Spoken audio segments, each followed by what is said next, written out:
I'd give you everything that I own, although I don't own very much anymore. I mean, for him to put on a badge and a gun, take an oath to serve and protect, and just for the pure sociopathic kicks of it, to terrorize me in his street, to abuse his power like that, just absolutely amazing to me.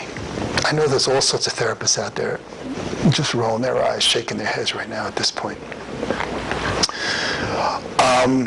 On September 1st, I was driving from my house back to the hotel I was staying at in Boulder. This was just a couple days before I moved into an upscale apartment complex in Cherry Creek, which is a neighborhood in Denver. I moved into that neighborhood because it was easier to see some of the slimy kind of people Greenwald had follow me all the time. He would get people that looked like they were just coming out of prison, poorly dressed. They almost looked like they were homeless, that would follow me around. He could probably pay them $25 a day, and they'd follow me around all day long. But at any rate, I hadn't moved into that apartment complex. I was driving back up to go to my hotel. You're supposed to exit off of I-25 onto Highway 36. I passed that. I wanted to see if anybody was following me. Went up to the next exit, which was 104th Street, and I was going to turn around and come back south, back down on I-25 and get back on 36 again. Got off of I-25, stopped at the stop sign, made a left-hand turn, went back over the highway, made a left-hand turn to get back onto the entrance ramps to go back south, and a car got off that was a Chrysler, a silver Chrysler. Got off the highway with me, followed me, made a left-hand turn, and went right back down south of me. Had completely blacked out windows. I went after it and it took off. It must have been doing 100 miles an hour. It didn't have it had a temporary plate that was probably behind the window. I couldn't see the windows because they were too blacked out. But it had an advertisement of a fairly popular auto dealer there. When I moved back in on the 12th, when I was already living on that, in the in the apartment complex, there were two high-rise apartments. I was walking between the grassway between the two apartments, and the same exact car pulled back in to my, this is like 20 miles from where I saw it, pulled into my complex, passed by me. It was, his window was rolled down. He was a young white male in his 20s, blonde hair. Drove around the little driveway in front of the building, and then drove right back out as I was standing there watching it. And on the 13th, I saw the car again, and I actually got the temporary license plate this time of the car, and it was, the number of the template was 347355F. 347355F. At that time, I realized that reporting this to the police was futile, and the last thing I wanted to do was give Sergeant Jones or Vasquez a chance to come out and talk to the people that owned my apartment complex, this high-rise complex, and try to do with them what they had done with the people that ran, that were the executive directors of the place where I worked. I didn't want to end up losing my place to live the way they had caused me to lose my place of work, or lose my job.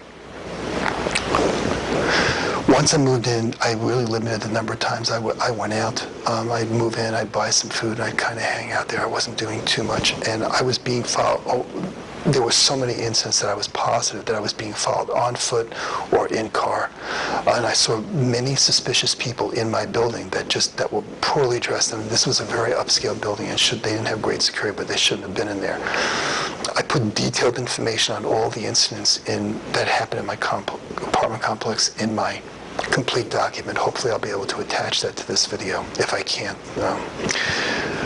But for the purposes of this summer, I'll just mention a few of the incidents that happened. On December 7th, my complex had a holiday party for the tenants. To make a long story short, some guy, didn't really look like he lived there, called up and started making conversation with me, wanted to know how long of a lease I had signed, wanted to know if I had lived there. And I finally asked him, did he live there? And he said, yes. I said, who do you live here with? And he said, my wife. And I said, is she at the party? He said, yeah. And I said, where is she? And he pointed somewhere over there. I said, come introduce me. And he started growling at me and walked away. He was somebody that Greenwald had put in there to try to get information from me about how long of a lease I had signed there and what I was intending to do, whether I was going to sell my home or not, and try to get that kind of information. I wanted to get a cell phone that Greenwald couldn't have a difficult time getting, so I got a cell phone and listed it under business that I had registered it to. I had registered a business number a business that I could just register a phone to. And late December, I started getting phone calls to that number. I had hoped that Greenwald wouldn't be able to get the phone if it wasn't listed in my name, but he did. And I started getting phone numbers that I didn't answer. I got a phone call from somewhere, and I was approaching my apartment house, and so I got into the lobby, and when I went back, and I went up to my apartment, got the phone call. When I went back downstairs, there was a white male in his 30s sitting in an armchair in the lobby working on his laptop. We have a free wireless internet in the lobby area. His cell phone was sitting on the arm of the armchair. He was wearing a white t-shirt, was bald with a black goatee. I took out my cell phone, called the 6-1 number, and his cell phone rang. This was the same number that had called me as I was approaching and coming back into my apartment complex. Without going into a large explanation, I had reason to believe that someone had been trying to hack into my home computer network. I believe that the man on his laptop was trying to do the exact same thing. This person looked like, I'm 95% sure it was a guy named Scott Handler.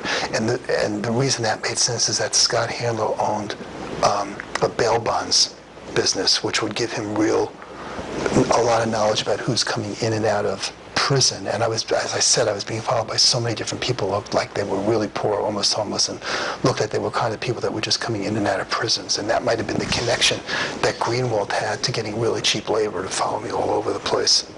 And so over the next 7 months, I received over 100 phone calls to that same phone number from numbers that I didn't know, and they were all long-distance phone numbers. The complete document has a list of each of the calls. I think what was happening was Greenwald or his people were buying those pay-as-you-go, really cheap cell phones for $10, buying $10 worth of phone and making the calls from there. By this time, Greenwald had spent a lot of time and probably a lot of money having me followed and having people watching me on my property. I felt it was only a matter of time before this guy moved somebody onto the property that wouldn't be suspicious, that could be there and keep an eye on me.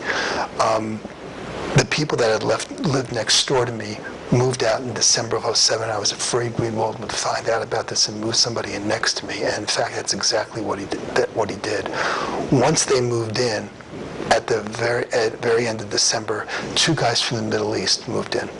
Spoke broken English. They said that they were students at the University of Denver. Once they moved in, I completely stopped seeing suspicious people on the property and in the lobby. I must have seen a dozen or so, and while they were living there, I never saw one person that looked suspicious to me.